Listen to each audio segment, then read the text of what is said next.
উপদেষ্টা পরিষদের অনেককেই বিশ্বাস করাটা ছিল অনেক বড় ভুল। তাদের প্রতি আস্থা রেখে প্রতারিত হয়েছেন বলে অভিযোগ করেছেন জাতীয় নাগরিক পার্টি এনসিপির আহ্বায়ক নাহিদ ইসলাম।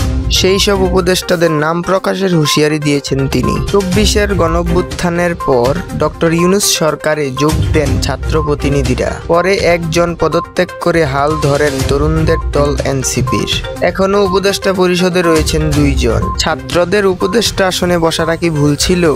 সেই প্রশ্ন ছিল এনসিপির আহ্বায়ক ও সাবেক তথ্য উপদেষ্টা নাহিদ ইসলামের কাছে। তিনি বলেন, ছাত্ররা উপদেষ্টা না হলে সরকার ৩ মাসও টিকত না।